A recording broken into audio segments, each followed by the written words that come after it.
Olá, que bom ter você conosco. Estamos ao vivo no Arena de Ideias e a gente está de cara nova. Esse é o segundo episódio da nossa segunda temporada do Arena de Ideias. A partir de agora, você poderá acompanhar o nosso programa em áudio ou vídeo em nossos canais exclusivos. Por enquanto, até você se acostumar, seguimos com a transmissão simultânea também nos canais da Oficina Consultoria. Mas aproveite para seguir o Arena de Ideias nas nossas redes sociais. Por lá, você vai encontrar conteúdos exclusivos e cortes dos melhores momentos da nossa conversa. A gente compartilha os links no chat e na descrição deste episódio também. Dessa vez, a gente vai falar sobre algo que está todo mundo se perguntando o tempo inteiro. O que é essa criação de realidade paralela no Brasil? Eu sou Patrícia Marins, sócia-diretora da Oficina Consultoria, e vou conduzir vocês nesse bate-papo. Eu tenho certeza que você tem recebido notícias falsas nos grupos de mensagem, não é? Se a sua resposta for sim, saiba que essa é uma realidade de muitos e muitos brasileiros, infelizmente. E uma pesquisa da Poynter Institute, em parceria com o Google, revelou que a maioria de nós recebe pelo menos uma fake news por semana. É assustador, né? Então, para falar sobre esse assunto, eu tenho o prazer de trazer para essa conversa convidados muito especiais que eu particularmente tenho acompanhado a cada texto que eu vejo deles, que são o professor João César de Castro Rocha, professor titulado de Literatura Comparada na UERJ. Obrigada pela sua presença, professor João, seja muito bem-vindo. E também o Matheus Pichonelli, jornalista, cientista político, que tem também escrito várias coisas sobre esse tema, que muito nos instiga. Muito bem-vindo, Matheus. E você que nos acompanha ao vivo, também participa da conversa pelo chat. Você já pode mandar o seu comentário e as suas perguntas. Lembramos você que você pode ver a cobertura nas redes sociais, @Oficina Consultoria. Gente, eu queria começar logo com uma pergunta, né? Queria perguntar já logo de cara para o professor João sobre o que, professor, você tem chamado, né, de laboratório de criação de realidade paralela, né? Você tem, num recente estudo que virou um artigo, disse que o Brasil é um laboratório de criação de realidade paralela, e apontou que a gente está assistindo aqui no nosso país a consolidação das condições para a instauração de um Estado totalitário, fundamentalista, religioso.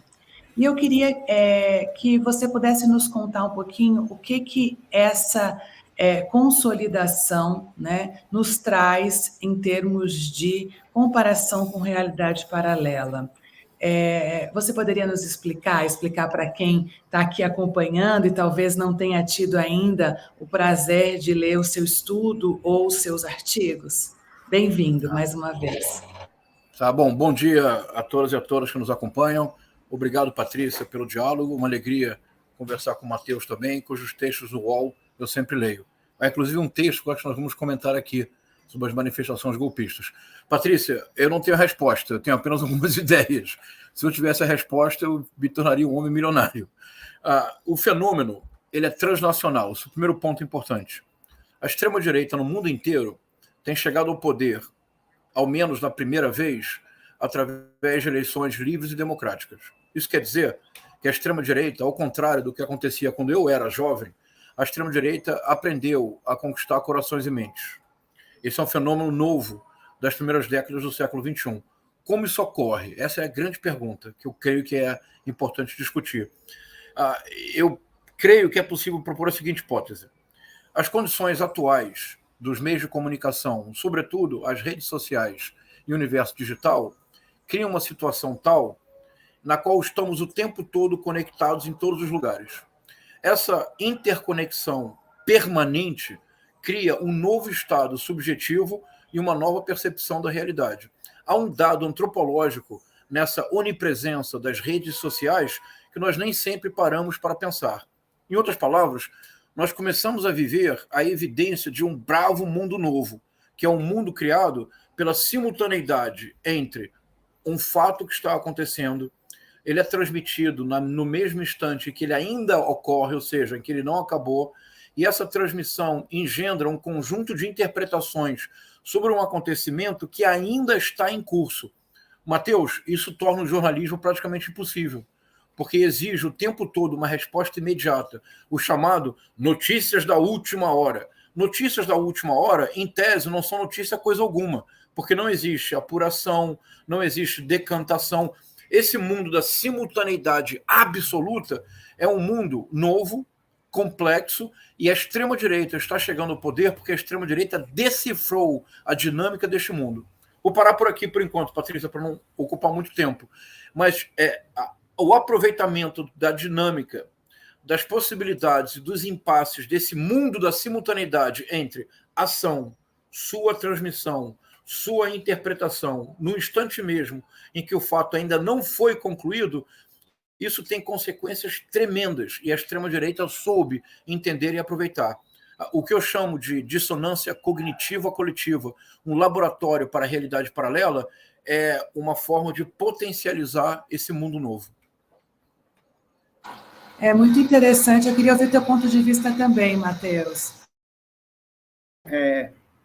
Bom, primeiro, bom dia, obrigado pelo convite, legal falar com vocês. Sabe que quando eu recebi o convite, eu falei, bom, eu preciso resgatar um texto que eu li muito recentemente, que circulou muito nos meus grupos de colegas de profissão, né? Tem um grupo no UOL que a gente debate, no Yahoo também, a gente debate as ideias para os textos, e um texto que todo mundo fez circular foi o do professor João César, né? Sobre a fábrica de realidade paralela, e a gente viu que ali era um texto, não digo definitivo, porque esse mundo está muito em aberto ainda, né? Mas ele circulou muito, e ainda eu pensei, falei, pô, legal, vou resgatar aquele texto, eu preciso ler esse texto antes dessa conversa, e aí eu soube que o professor também ia participar do debate, falei, bom, então estou aqui em boa companhia. Esse dilema, eu falo que o mundo, para quem produz informação, ele está em transição, acho que pelo menos uns 10 anos, acho que é uma transição mais demorada que eu já pensei, porque a dinâmica da informação, da hiperinformação e da hiperconexão, ela criou uma série de desafios que não estavam postos ao jornalismo. Essa coisa, né, do breaking news, você publica de forma imediata, você quebrou aquela lógica. Quando você tinha um dia para apurar, para depurar aquela notícia, inclusive para saber se aquilo era notícia ou não, que você passava por uma série de filtros num jornal impresso, por exemplo, até a hora do fechamento, né? Aquele horário ali do pânico da redação que chegava às 8 da noite, fecha do jeito, enfim, do jeito possível, né? E aí você trabalhava ali as análises nos dias seguintes. A internet quebrou isso. A ideia dos blogs, né? A ideia do blog, quando eu estava na faculdade, era a ideia mais contemporânea, que tinha a coisa mais moderna possível, né? Você ter essa agilidade que você não tinha na coluna, que precisava de um dia para sair, você tinha essa velocidade. Hoje já é uma coisa enfim, já quase... Hoje a gente está falando de youtubers, a gente está falando de correntes, de memes, de uma linguagem que não estava colocada sequer há 15 anos. Então, isso é um desafio, isso desafia a própria credibilidade da imprensa, porque ela vai dar muita barrigada nesse processo, ela está se adaptando. Eu acho até que a imprensa profissional, ela se adapta bem, ela tem se adaptado, ela tem passado no teste, mas é um processo que vem aos solavancos. No meio de tudo isso, você tem grupos políticos muito espertos e muito que sabidamente sabia desse momento de transição, que é um momento de transição, sobretudo de produção de riqueza, conhecimento e informação. As novas ferramentas, né, a tecnologia, elas solaparam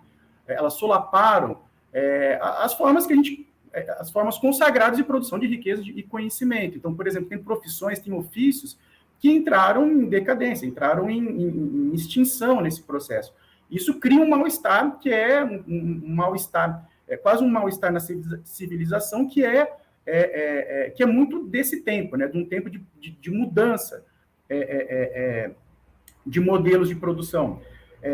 E os grupos políticos, sabendo disso, sabendo que as pessoas têm medo, desconforto e mal-estar, eles entregam soluções fáceis para problemas complexos.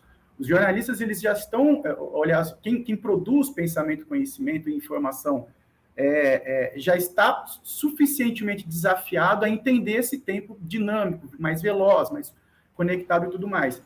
E ele faz tudo isso tendo de lidar com grupos políticos muito bem organizados que atuam para tirar a credibilidade, para deslegitimar o tempo todo a fala de quem tem como profissão, como ofício, fazer a mediação entre os poderes e a população, né? O sonho de consumo desses grupos é justamente que eles tenham uma ligação direta, que não passe por esses filtros que a gente, né, esses filtros consagrados, né, de mediação da informação que é o jornalismo, que são, a gente pode levar isso para outros campos também.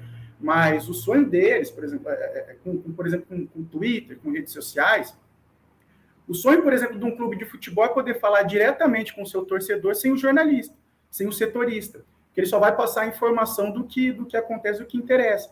Então, por exemplo, o torcedor do Flamengo jamais saberia, enfim, eu estou pensando aqui muito hipoteticamente, mas talvez não saberia tudo o que aconteceu da forma como ele deveria, ele tinha direito ao conhecimento do que aconteceu, por exemplo, na tragédia do Ninho do Urubu, porque o clube ele vai se comunicar com esse torcedor de uma maneira institucional, de uma maneira que ele fique bem na foto. É mais ou menos esse o sonho de consumo de grupos políticos, principalmente da extrema-direita, organizados para não diria descredenciar, mas tirar a legitimidade do jornalismo como uma voz que vai fazer a mediação, não só do que esse candidato ou esses grupos políticos falam, mas principalmente do que eles não falam. O jornalismo ele opera muito sobre as lacunas. Não, olha, ele falou isso, mas ele não falou isso também. Então, o contexto, esse trabalho de contexto, de curadoria, que estava tão claro que esse seria um trabalho fundamental para que a gente não caísse nesse abismo que a gente está dançando ali de forma muito perigosa, parece uma coisa muito clara e já não é mais tão clara assim, porque o trabalho para tirar a credibilidade do jornalista, dos pensadores em geral, né, dos artistas também, enfim, ele está sendo muito bem feito. E aí a gente tem um tempinho aqui para pensar sobre isso, mas que está sendo muito bem feito, está. Na realidade, é um contexto muito complexo, né, que nós estamos vivendo, onde, sem dúvida nenhuma, a comunicação de massa é elemento de poder, né, ferramenta de poder, de manipulação, né. É curioso, eu não sei se vocês tiveram oportunidade de ouvir um trechinho do Yuval Harari quando teve no evento da XP, e perguntaram um pouco para ele sobre essa questão desse momento em que a gente está da comunicação da extrema-direita e do advento da popularização da dita fake news, e ele respondeu o seguinte, ele falou, olha, que o ser humano gosta de notícia que não é verdadeira, não é de hoje, né? Desde o século XVI, né? Você tinha lá Galileu, Copérnicos, e as pessoas queriam, na realidade, estavam interessadas em bruxaria e não na ciência, na informação da ciência, né? Acontece que agora a gente tem internet bombando, e rede social sem filtro, né? Então, em vez de eu me informar onde de fato há checagem, onde eu tenho que ouvir os dois lados, todos os pontos de vista possíveis, eu vou me informar por aquilo que mais retroalimenta os meus valores, as minhas crenças e tudo mais, né? E a gente teve também aqui no Arena de Ideias a super oportunidade de receber o professor Nicoleles, e ele fala um pouco sobre, explicando o cérebro humano e a neurociência, e ele fala que os arquétipos cerebrais, eles são muito mais propensos a absorver mentira do que verdade, né? Então, há uma necessidade de produção mais acelerada de notícia de verdade. Eu não gosto dessa história de ficar falando fake news, até porque, por ser jornalista, eu parto do princípio de que se é fake, não é news, né? Não pode, notícia não pode ser fake, né?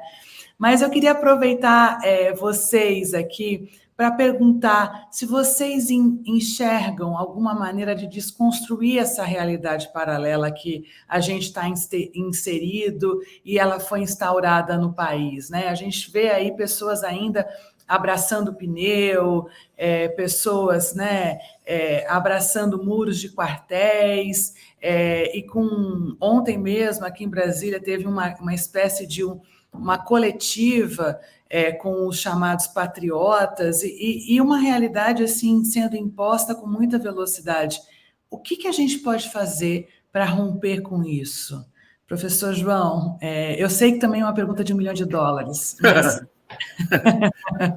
Sairemos desta arena de 10 milionários, não é isso, Matheus? Posso voltar um pouco à colocação do Matheus para dialogar? Acho que esse é um problema de fato mundial e talvez seja a questão central para as democracias contemporâneas, Matheus. O Elon Musk, ele tem difundido um conceito que é um conceito muito usado pela extrema-direita em todo o mundo, que é o conceito de citizen journalism, do jornalismo. Não é o jornalismo cidadão, é importante que se compreenda, é o jornalismo do cidadão, isto é, qualquer pessoa, porque um jornalismo cidadão, em tese, todos nós estamos de acordo que todo jornalismo deve ser republicano e cidadão, mas o jornalismo do cidadão é propriamente o fim do jornalismo, porque o que o cidadão faz é que com o celular na mão, ele vai a um determinado local e ele transmite uma ação no momento em que ela ocorre, sem nenhum filtro, sem nenhuma crítica, sem nenhuma mediação, sem nenhuma forma de checagem. A consequência e a diferença em relação ao que acontecia antes, e olha, Patrícia, não precisamos ser modestos, não fiquemos no século XVI. No julgamento de Sócrates, na Atenas clássica, na Ágora, uma das provas usadas contra o Sócrates foi uma comédia de um amigo do Sócrates, a comédia As Nuvens, do Aristófanes, porque nesta comédia o Sócrates é representado de maneira caricatural como alguém que desrespeita os deuses e perverte a juventude. E a peça do Aristófanes, a peça de teatro, o mais importante comediógrafo da Atenas clássica, foi utilizada como uma prova objetiva de que o Sócrates, sim, desrespeitava os deuses e pervertia a juventude. A prova falsa ou fake news, se nós usarmos o termo, já está lá no julgamento de Jesus com Barrabás. Então, a utilização ardilosa de meia-verdade para criar uma falsidade política, ela é constitutiva da humanidade. Já dizia o Caetano, como pode a mulher viver sem mentir? Substitua mulher por pessoa, e como nós, eu, você, Matheus, a Nádia, nossa intérprete de Libras agora, como podemos nós, se fôssemos obrigados a viver, falando a verdade o tempo todo? A questão é outra. A questão é que eu acho que o que se chama de fake news, Patrícia, não é apenas uma mentira. É uma meia-verdade, porque uma boa fake news sempre parte de um elemento verdadeiro. Sempre. Mas esse elemento verdadeiro é radicalmente descontextualizado, é retirado totalmente o seu sentido original, e a partir desse elemento verdadeiro, o que se constrói é uma manipulação narrativa com um fim objetivo, que é alcançar poder político. Por exemplo, no Brasil, a grande fake news da política brasileira é de 1937. Um capitão, o integralista chamado Olímpio Mourão Filho, recebeu do líder do integralismo brasileiro, que é um fascismo dos anos 30, como o bolsonarismo é essa aberração agora do século XXI, uma tarefa: fazer um exercício e imaginar como os comunistas poderiam tentar tomar o poder no Brasil. Ora, na Hungria, em 1917, 18, houve um governo comunista de um famoso líder comunista húngaro, o Béla Kun. O que faz o Olímpio Mourão Filho? Traduz um texto do francês, adapta e chama de Plano Cohen, que vem de Béla Kun. O Estado-Maior do Exército do Getúlio Vargas tem acesso ao exercício ficcional do Olímpio Mourão Filho. O Getúlio Vargas compreende que é o pretexto que ele precisa para decretar uma ditadura. Ele chama a imprensa, apresenta o Plano Cohen e diz: olha, os comunistas estão preparados internacionalmente para tomar o poder no país, e decreta a ditadura do Estado Novo. Isso é 1937. O pior, Patrícia e Matheus, como a história brasileira tem umas continuidades muito complexas, na madrugada do 1 de abril de 1964, vocês sabem quem baixou as tropas de Juiz de Fora para dar o golpe militar?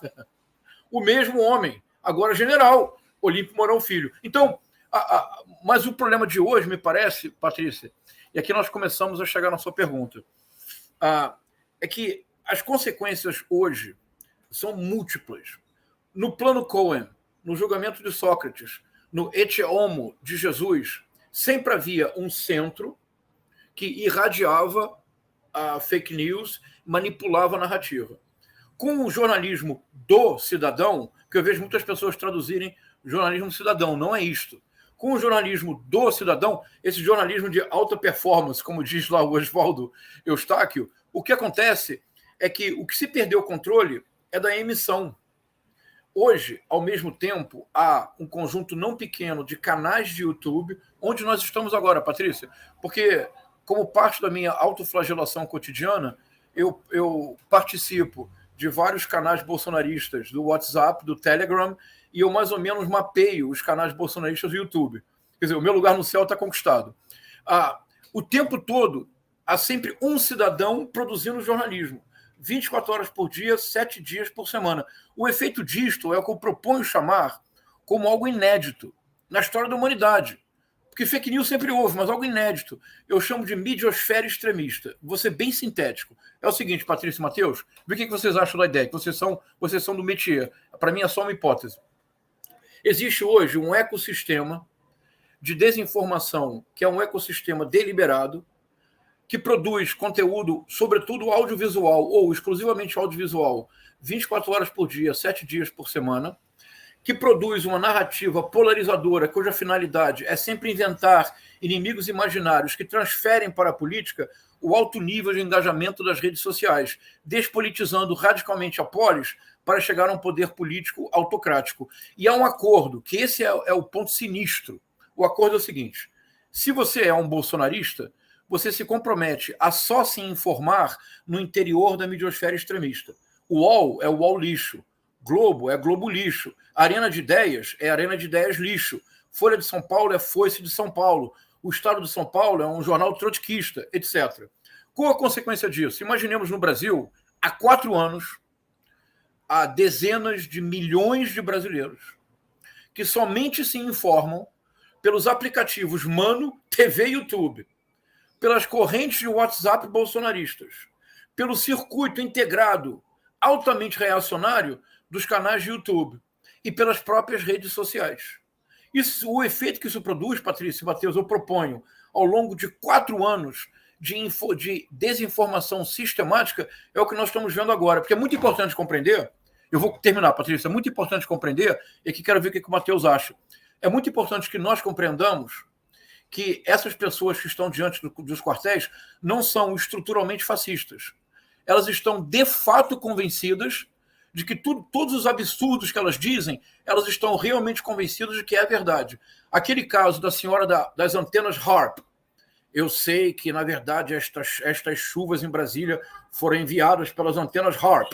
Se vocês pensam no vídeo, ela dá um sorriso no qual há um evidente prazer, o prazer de ser dona de um conhecimento para nós oculto.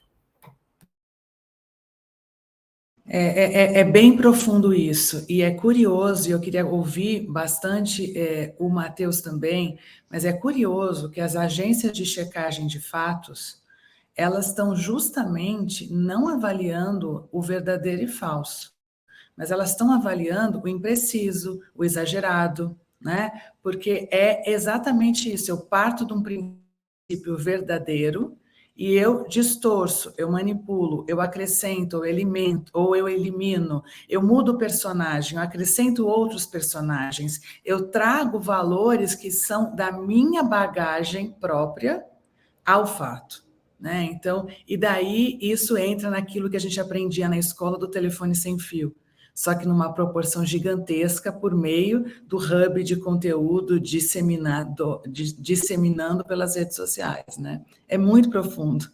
Matheus, nos ajuda também um pouquinho com o seu ponto de vista. Bom, pois eu falo que o jornalismo ele está sendo substituído pelo primo do irmão, né? Todo mundo que você conversa tem um primo do irmão que sabe a verdade, que está ali dentro, que já contou, que já sabe que no dia 20 vai acontecer isso, que depois de 72 horas vai acontecer aquilo. Essa coisa, assim, o jornalismo ele corre atrás da desinformação, porque você vira, uma parte do jornalismo, uma parte importante virou um trabalho de checagem de mentiras, né? Não é só produzir não, mas enfim, correr atrás da informação, é correr atrás da desinformação. E você chegar lá e dizer, olha, isso daqui é mentira. Mas isso resolve, em parte, o problema, porque você mostra para as pessoas e elas acham que você trabalha num lugar vendido. Eu moro numa cidade do interior paulista que é majoritariamente muito conservadora, e que eu ando pela vizinhança, eu não vejo mais, como eu via antigamente, o jornalzinho na porta de casa, eu não vejo pessoas repercutindo notícias pelos canais profissionais. E eu já mudei de casa algumas vezes, eu tive algumas experiências traumáticas, inclusive ser descoberto em correntes de WhatsApp do condomínio que era o jornalista, era como se fosse uma coisa, como se fosse um espião ali dentro, né? Uma vez eu usei uma discussão ali, escrevi uma crônica sobre isso, e aí, poxa, fui descoberto, olha, tem um jornalista entre nós, como se fosse uma coisa assim de um espião mesmo, né? Alguém de uma força oculta e tal. Então eu comecei a andar paisano, até porque nesse mundo que a gente diz polarizado, tem um lado que está morrendo e o outro que está matando. E nós somos alvos, né? Eu já vejo amigos sendo alvo já há algum tempo, assim, tanto de tentar fazer o seu trabalho e alguém enfiar o dedo na cara e dizer, faça o seu trabalho direito. Eu já tive amigo que sofreu isso na Venezuela, inclusive a gente tem tanto medo, né, de que o Brasil virasse a Venezuela e tal. Tem amigo que foi cobrir fatos na Venezuela e eu via de pessoas, mas eu só dou entrevista com você se você for a favor da Revolução Bolivariana. Você e ele tinha que fazer um juramento ali, aí a pessoa dava entrevista para ele. Vai conversar com um grupo bolsonarista, você passa por um processo muito parecido, né? Ele primeiro precisa saber que apito você apita, depois ele diz se você tem crédito ou não.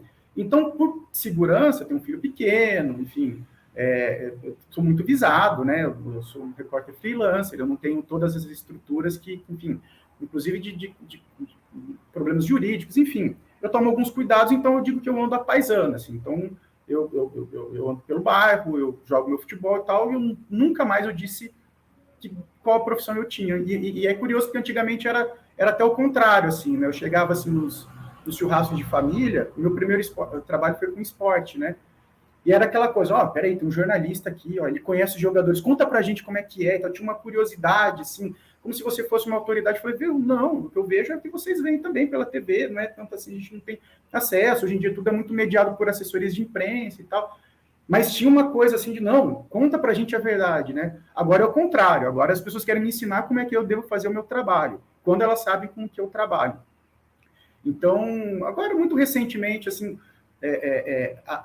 todo esse processo que a gente está falando das pessoas se informando por WhatsApp e tudo mais, quando isso chegava para a gente tinha, para os grupos de jornalistas, né, a gente falava assim, olha, a gente ri disso ou a gente leva a sério? A gente, de alguma forma, dá um crédito para isso? Que eram coisas absurdas, assim, do tipo correntes de WhatsApp, em grupos bolsonaristas, no Telegram, né, dizendo que as casas iam ser divididas. Esses são os maiores absurdos, né, que a Nike já estava fazendo tênis escrito Bolsonaro 2022, assim, umas coisas... Por isso que eu discuto a fake news e a mentira clássica, né? Porque a fake news, ela tem uma estética de notícia, ela não é só uma mentira, né? Ela tem um verniz ali que ela engana mesmo, ela é produzida para isso. Bom, a gente deu risada e 4 anos depois, ou um tempo depois, as pessoas começam a dizer que a casa vai ser dividida. Eu tenho um primo que acredita nisso. Se você fala que olha, talvez a sua ideia ali, a mitologia na qual você está inserido, na qual você acredita e está fazendo campanha, talvez tenha um pouco um pé de barro, né? Você joga ali, você não aguenta, né? Você joga ali o selo da desconfiança ali para pelo menos a pessoa pensar no que ela está falando. E já tem uma invalidação, já tem um bloqueio que é assim, não, mas você é da imprensa golpista, você ganha para isso, como se alguém de algum partido me pagasse. Assim, eu lembro, outro dia eu errei num texto que eu escrevi que quando o Alain Delon entrou ele entrou num processo de suicídio assistido, eu escrevi que o processo de depressão dele foi agravado depois da perda da esposa. Na verdade, era a ex-esposa. E porque eu não coloquei o ex, as pessoas vieram na minha garganta, falaram, você errou uma informação. Quer dizer, era um detalhe dentro do texto que eu errei e que eu tive que fazer uma correção. Quer dizer, tem um processo para você colocar a informação correta que ele é muito rigoroso, sabe? Assim, parecia um detalhe, mas assim, se você erra uma informação, as pessoas vêm na tua garganta, o leitor aponta, o teu editor te cobra, a tua editora te cobra. Eu não estou ali para desinformar, pelo contrário.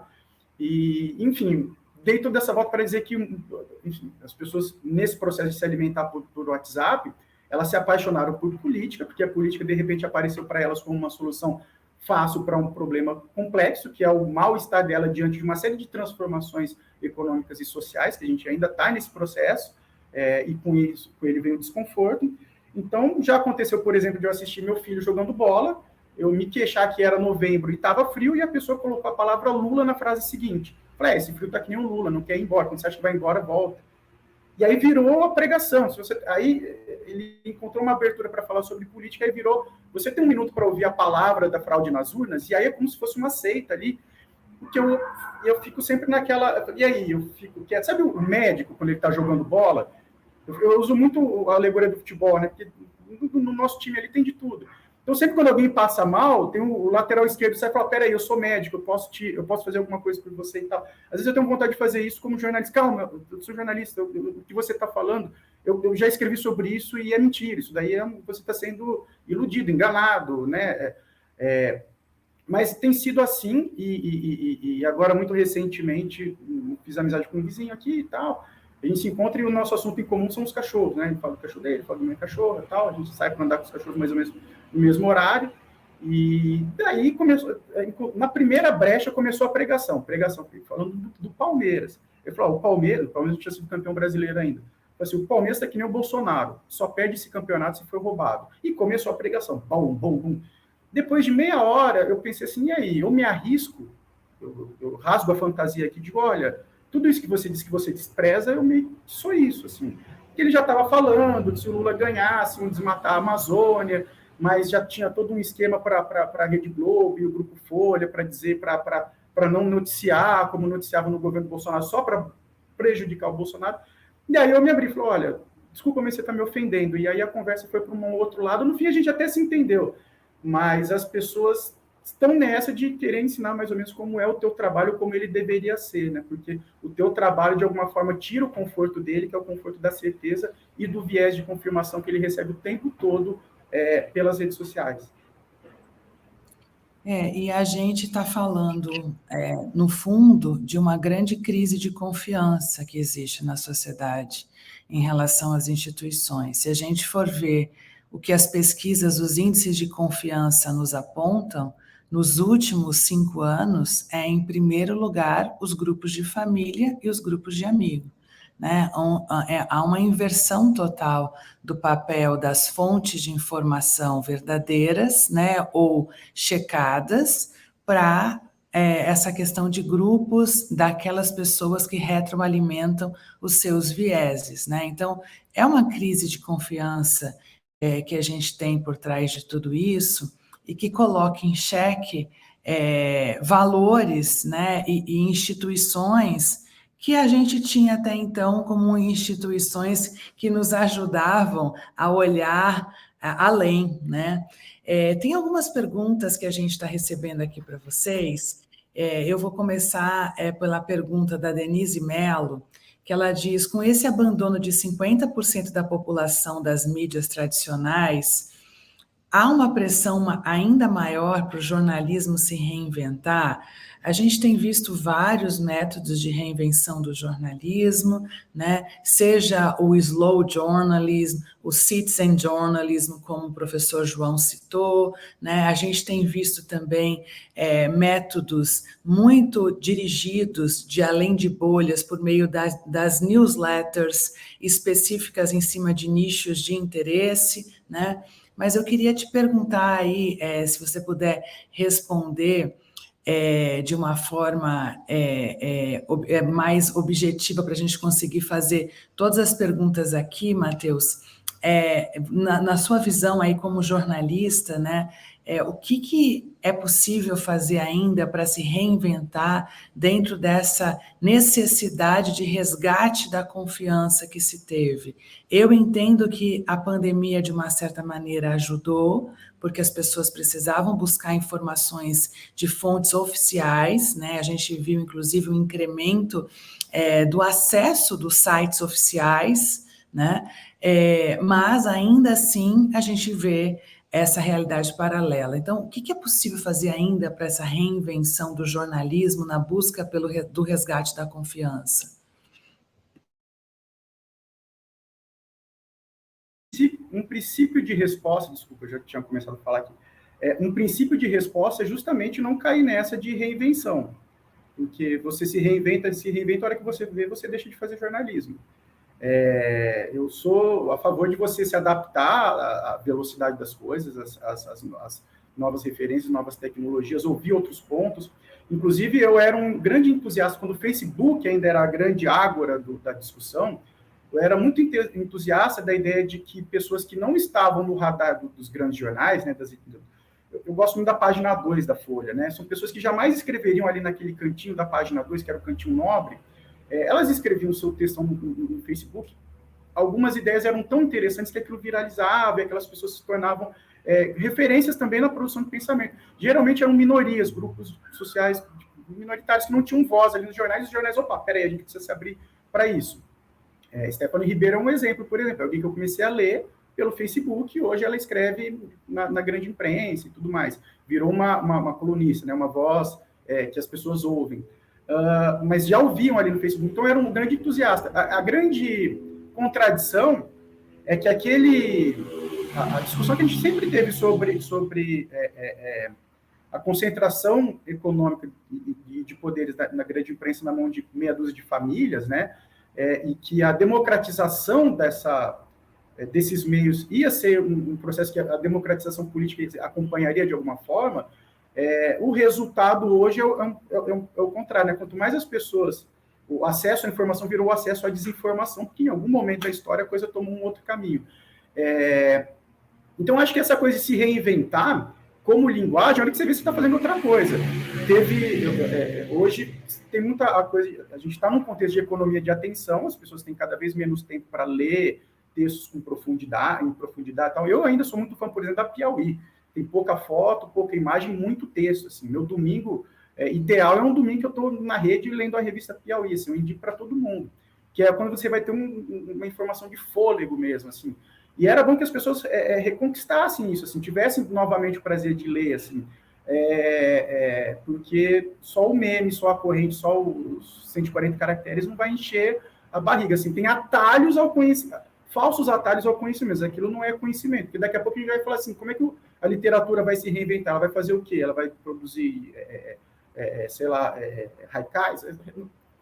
Enfim, é difícil, assim, o jornalista tem que tomar cuidado. Teve um jornal que teve que passar por uma reforma gráfica recentemente, e um dos convites para os jornalistas é que eles fizessem dancinhas no TikTok para chamar mais leitores para o jornal, para mostrar que o jornal... E era um jornalão, um jornal, né, centenário. E era ridículo aquilo. Então, eu acho que, assim, em algum momento a gente vai perceber que tudo bem você manter a base tradicional do jornalismo, que é a apuração, um tempo de conhecimento, um tempo de tudo, para que as coisas... para que o conhecimento não se perca. Senão a gente começa a se reinventar e vira uma outra coisa. Professor, como, assim, com o olhar de todos esses estudos que o senhor tem feito, né, existe essa questão do poderio aí da disseminação de informações, né? Então, nas soluções possíveis, a reinvenção da imprensa, né, ou a atualização dos métodos de imprensa também é um caminho a ser seguido? Essa questão é difícil, Patrícia. Vamos lá. Eu acho que o Matheus já deu o pontapé inicial. Vou tentar fazer uma tabelinha aqui, já que ele joga futebol com frequência. É preciso entender que o fato da imprensa hoje ser uma instituição que não conta com credibilidade junto à população não é um dado natural. Esse ponto é fundamental, Patrícia. Isso não é um dado da natureza. Não acontece. Um dia as pessoas não acordaram e disseram: eu não confio mais na Folha de São Paulo, eu não confio mais no Matheus Pichonelli, eu não confio mais na Patrícia Maris. O que aconteceu de fato é que houve um processo da extrema-direita transnacional de desacreditar todas as instituições de mediação. A universidade, a arte, a cultura, o jornalismo. O jornalismo e a universidade são os grandes adversários do avanço transnacional da extrema-direita. Por quê? Porque nós somos instâncias críticas de reflexão e de mediação e, sobretudo, nós somos instâncias que nós só sobrevivemos se a nossa relação com o tempo não for o aqui e agora da simultaneidade absoluta. O que a extrema-direita pretende substituir a isso? pretende substituir um mundo da imediaticidade, que é o mundo das redes sociais.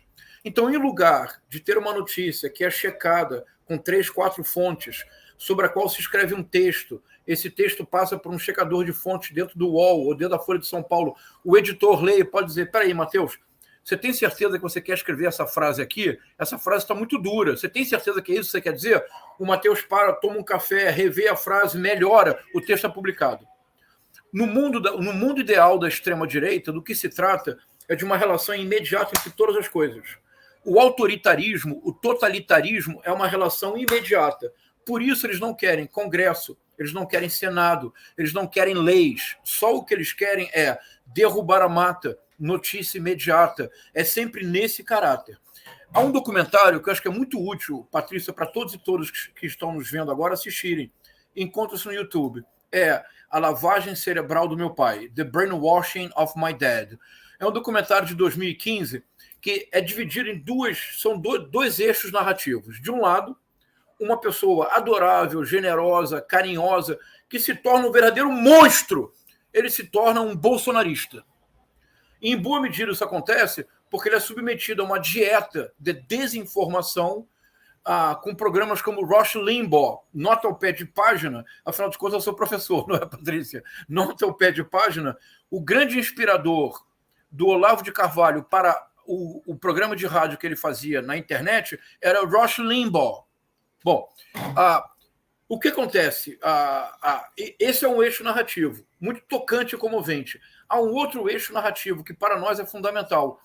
A diretora do documentário, que é a filha do pai que teve a lavagem cerebral, ela faz um levantamento de como a extrema-direita nos Estados Unidos, através de think tanks, de centros de estudo, impuseram uma nova ideia ao jornalismo norte-americano, que chegou no Brasil. Qual era a nova ideia? É que, em lugar da busca da truth, o que se buscava era balance, isto é, em lugar da busca da verdade, o que supõe checar fato, ponderar, reescrever o texto, o que se buscava era o equilíbrio das vozes, o equilíbrio das perspectivas. A CNN importou isso para o Brasil com aquele doisladismo. Por exemplo, vamos discutir a difusão do nazismo no Brasil. Coloca-se do lado alguém que, de alguma forma, encontra maneira de defender. Por quê? Porque, em lugar da truth, tem que ter balance. Isso foi algo orquestrado ao memorando de reflexão produzido pelo think tank de extrema-direita norte-americano. Como é que você faz para paulatinamente solapar o que eles achavam que era o domínio progressista da mídia? Você coloca dentro do jornalismo, não a busca da fonte da verdade, você coloca o equilíbrio de perspectivas distintas. Aqui é um ponto muito importante. Eu vi aqui uma pergunta do João Schecker, muito boa, que é a seguinte: por que é que isso acaba dominando a recepção? Porque outro motivo que levou a extrema-direita a conquistar o poder no mundo inteiro é o seguinte: é que a extrema-direita trouxe para a política a dinâmica própria do universo digital. A visão do mundo da extrema-direita é binária, é algorítmica. Se existe um fenômeno das redes sociais que não é novo, mas que se tornou muito agudo, que é a chamada economia da atenção, isto é, para conseguir visibilidade no mundo em que as ofertas são muito superiores à capacidade humana de apreensão, o que é preciso fazer? O clickbait. É preciso uma manchete escandalosa, é preciso gritar. Quanto mais alto se fala, mais se escuta em meio à multidão. Qual é a linguagem política da extrema-direita em todo o mundo? É isto. E mais, se o universo digital produzir uma revolução planetária na economia, através da economia digital, do e-commerce, a extrema-direita monetizou a política. Os youtubers de extrema-direita, os jornalistas da extrema-direita bolsonaristas, Rodrigo Constantino, Paulo Figueiredo Filho, Augusto Nunes, vamos dar nome aos bois, Luiz Ernesto Lacombe, etc. Como é que eles fazem para assegurar likes? Eles lacram para obter lucro. E como é que eles fazem isso? Sempre anunciando o golpe, sempre anunciando o apocalipse. Então, isso é bem importante que se compreenda. O descrédito do jornalismo, o ataque à universidade não é um dado da natureza. É a própria elaboração, por décadas, do ataque à credibilidade do jornalismo. do ataque à universidade que propiciou o avanço da extrema-direita. Nós temos que dar um passo atrás. E, em lugar de simplesmente nos reinventarmos, embora nós precisamos estar sintonizados com as modificações profundas que ocorrem no leitor e no aluno com as redes sociais. Temos que estar atentos a isso. Mas precisamos afirmar de maneira muito clara que o que assegura à universidade e ao jornalismo a especificidade que pode assegurar a nossa sobrevivência não é o caráter imediato das redes sociais, não é o aqui e agora da notícia das últimas horas. O que assegura a minha especificidade como professor é levar o aluno e a aluna a ter com o tempo uma relação outra através da leitura literária. O que assegura a especificidade do Matheus e a sua especificidade, Patrícia, é o que nós estamos fazendo agora. Nós estamos aqui já há 45 minutos, não temos respostas, estamos pensando juntos. Então nós temos que assegurar a nossa especificidade e compreender que o descrédito que sofremos hoje, ele não é fruto de uma ação malévola nossa. Ele é fruto de uma ação orquestrada, foi esta a ação que levou a extrema-direita ao poder. Isso nós precisamos revelar e contestar. É muito interessante, professor João, e eu queria aproveitar essa deixa final aqui para puxar a pergunta da Miriam Moura, que tem muito a ver com essa questão, né? Ela pergunta qual é a relação da grande mídia nessa realidade paralela, e ela cita que nessa semana, nos debates Munk lá em Toronto, o editor da newsletter TK News, o Matt Taibbi, disse que a mídia convencional não produz mais notícias, mais narrativas, onde o fato não importa. E ela pergunta se vocês concordam, até porque a gente tem ouvido muito essa questão de debates de narrativas, justamente em função da realidade paralela que a gente está vivendo, né? Então, existe essa questão da opinião pessoal, da editorialização das narrativas, né? Os debates interessados, né? É curioso que a gente deixou de falar de conteúdo e a gente passou a usar o termo narrativa, né? A gente substitui conteúdo por narrativa quando são coisas totalmente diferentes. E eu queria ouvir um pouquinho a opinião de vocês. Pode começar por você, Matheus?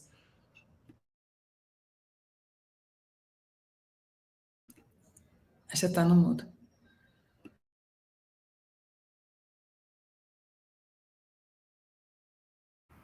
Foi, né? Bom, eu acho que a coisa narrativa ela é um efeito dessa coisa da personalização da notícia também, né? Você não lê a Folha ou determinado veículo, né? Você lê aquele jornalista que acaba virando uma grife e tal. Isso também é um pouco uma circunstância também das novas relações de trabalho, né? Você trabalha para várias empresas, você não está ligado àquele veículo e tal. Agora, eu não acho que a narrativa substitui o fato, não. Assim, pode até ser que a areia que você joga em cima do fato, você tem um problema da produção, né? Não é fácil você produzir conhecimento num mundo que é tão acelerado, tão hiperconectado. Então, o jornalismo ele é desafiado nesse contexto. Então, você não produzir notícia, porque você não inventa notícia, né? Mas você ir atrás da notícia é difícil, você tem que filtrar muita coisa. Essa crise, a gente fala tanto de trevas, né? Mas essa crise ela é muito mais a cegueira branca do Saramago, né? Do ensaio sobre a cegueira, que as pessoas estão ainda zonzas de tanta luz, de tanta informação, e perderam a capacidade né? de entender o próprio tempo, do que uma cegueira clássica, né? De um problema das trevas, né? De escuridão. A informação está sendo produzida.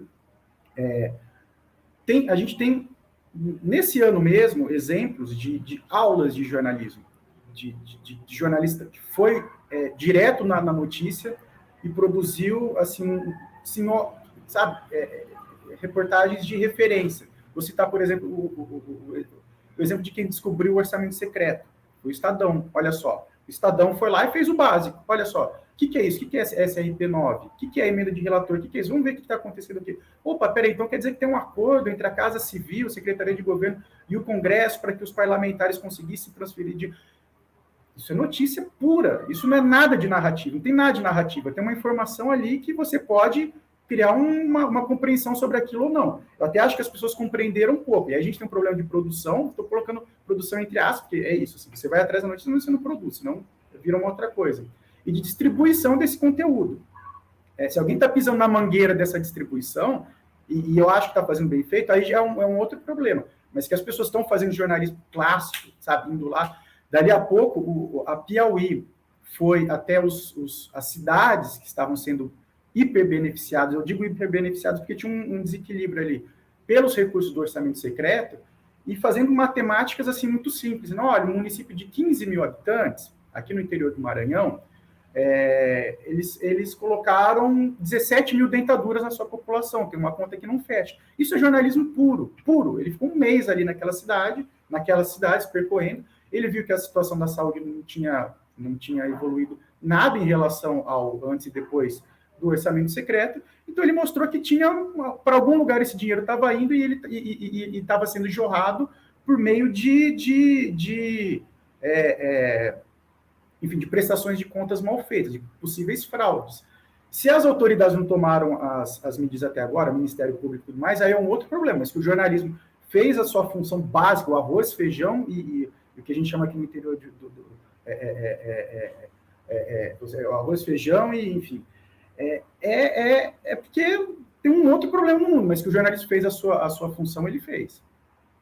E com muito jornalismo de dados, né, o que é fundamental nesse momento, né, essas informações todas, como você disse, o furo do Estadão, do orçamento secreto, é muito em cima de leitura de dados que estão aí, mas o cruzamento deles é muito complexo, né, ainda mais num governo ditatorial, onde a gente teve um apagão total desses dados, né, que eram disponíveis, né. Ontem eu falava com uma jornalista em que ela diz que a Lei de Acesso à Informação, nesse finalzinho de apagar das luzes nesse governo, está uma piada, assim, manda pedido de lei para os órgãos agora desse final de governo Bolsonaro, e aí responde que está todo mundo da repartição com Covid.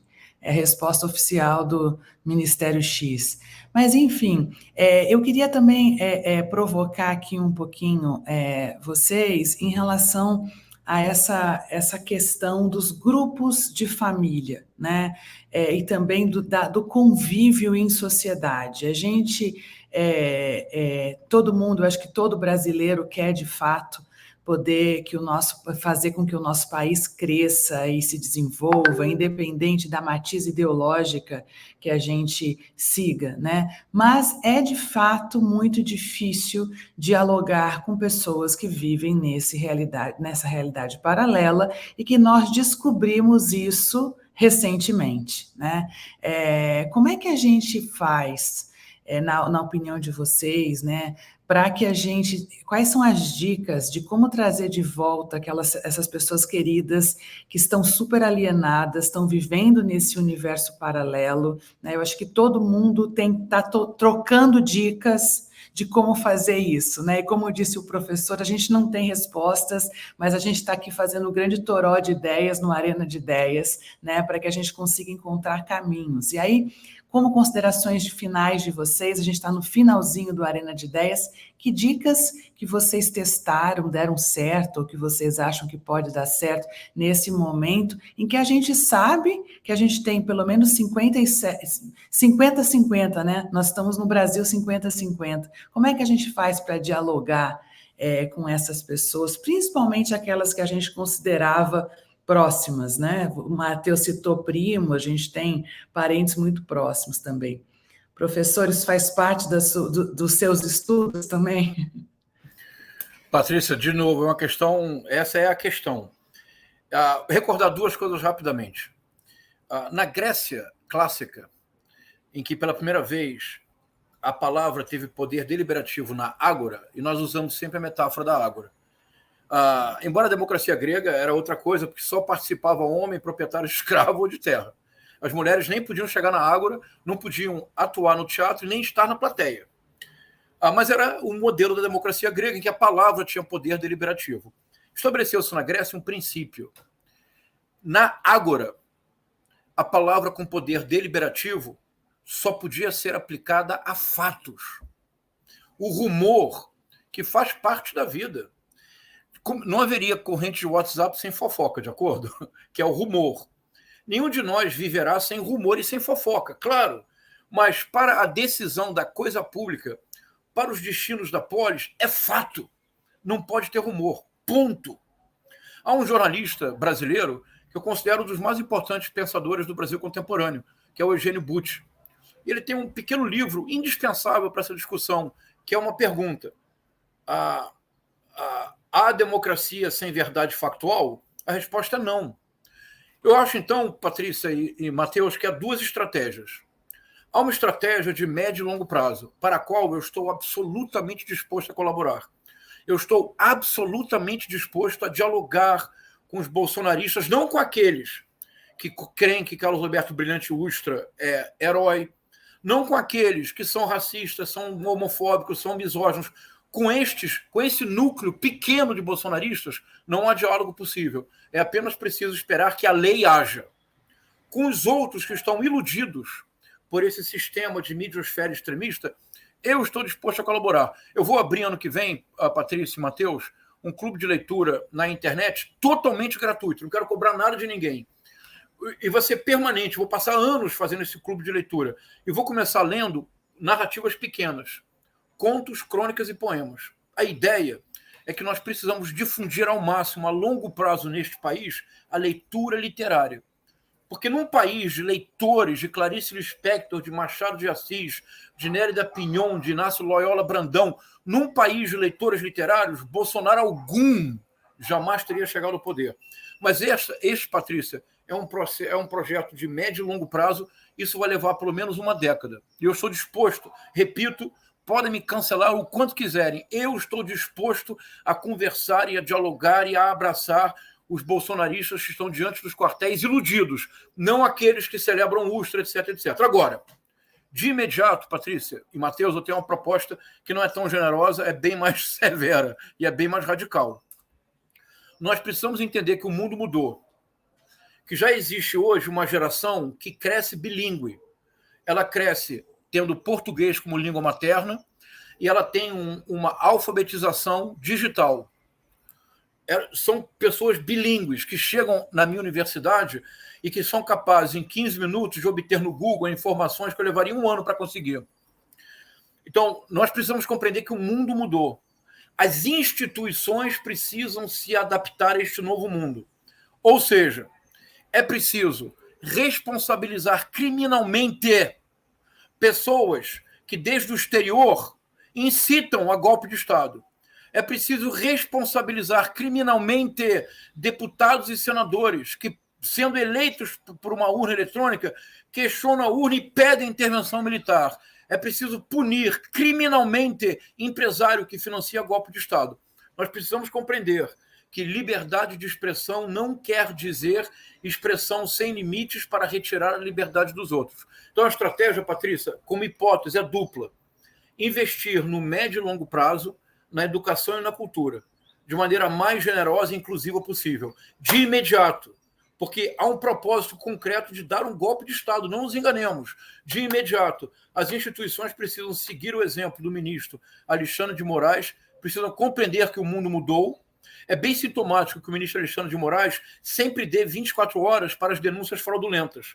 É a única forma que existe de não permitir que uma notícia falsa se torne realidade política pelo efeito bola de neve das redes sociais. Então, a médio e longo prazo, generosidade, inclusão, cultura e educação. De imediato, o rigor da lei. Muito bom, e eu concordo 100%, integralmente, não é radical, não. É assim que tem que ser. Matheus, só as considerações finais. Eu ficaria aqui o dia inteiro com vocês. Professor, se puder nos dizer como fazer para entrar nesse clube de leitura, já tem gente pedindo e eu quero estar na fila, na primeira da fila também. Vai ser no Instagram, totalmente gratuito, 3 vezes por semana, a cada 3 semanas. Vamos ler 2 contos, ou 2 poemas, ou 2 crônicas. Isso no primeiro ano inteiro. No segundo ano, passamos a ler pequenas novelas. No futuro, romances. Excelente.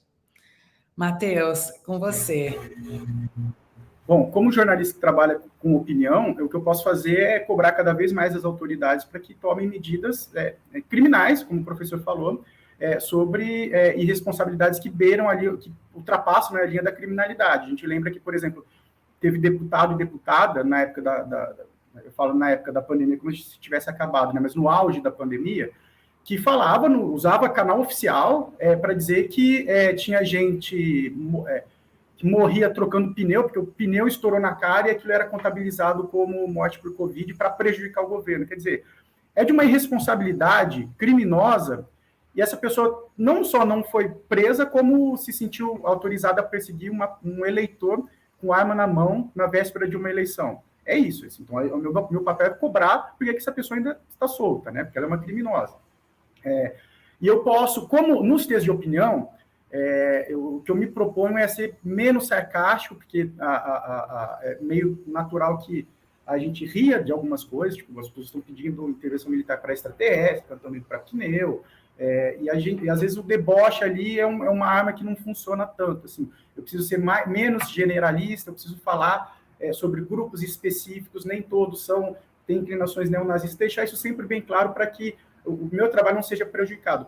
Como cidadão, eu converso com todo mundo e vou continuar conversando. Na família, seja lá onde for. Agora, se é difícil você convencer um amigo, um familiar, que ele vive numa relação abusiva, num casamento, como é que eu vou convencer ele que ele vive numa relação abusiva, política abusiva? Então é muito complicado. É sempre...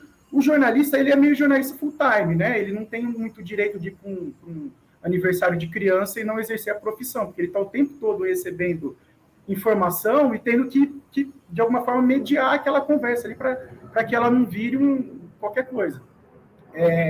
Então, a gente vai ser... um ofício que eu assumi, eu vou pagar o preço agora, pelo jeito, até o resto da vida, de ser o chato do rolê. Eu vou ser sempre o chato de que vai avisar o amigo, a amiga, que eles estão numa relação abusiva e, enfim, o que acontece com esse amigo? Geralmente ele é afastado, as pessoas não querem ouvir. Eu vou sonhar com um dia que as pessoas tenham um surto de iluminação e percebam quando elas estão sendo desinformadas, quando elas estão entrando em ideias ali muito perigosas, né? Agora, um caminho para a primeira pergunta que ele fez aqui, como é que a gente pode fazer sobre isso? Eu vou só chutar, tá? Fica para uma próxima conversa nossa, assim, aí eu vou, não é o jornalista falando, é o cidadão. Eu acho que com o tempo a nossa relação com as redes sociais ela vai ser mediada mais ou menos como a gente aprendeu a lidar com o cigarro. Cuidado, isso mata, cuidado, isso te prejudica, cuidado, isso te brocha, enfim. Você ter alguns cuidados ali, que vai ser uma campanha de saúde pública para saber que aquilo ali pode te transformar numa pessoa ali muito pouco saudável, para ficar aqui num eufemismo. Muito obrigada. Nossa, que aula, hein? A gente teve uma masterclass aqui com o professor João César e com o Matheus Pichonelli, com as nossas super intérpretes. Eu espero que você tenha aproveitado, eu espero que você aqui com ideias. Algumas sugestões são muito importantes. Mediar, dialogar, investir em educação e cobrar rigor das autoridades. Algumas lições que a gente tira aqui desse profundo Arena de Ideias. Muito obrigada pelo tempo de vocês e até o nosso próximo Arena de Ideias, que é em 2023. A gente volta dia 2 de fevereiro. Até lá. Muito obrigada. Valeu. Muito obrigado. Um abraço. Um abraço. Até.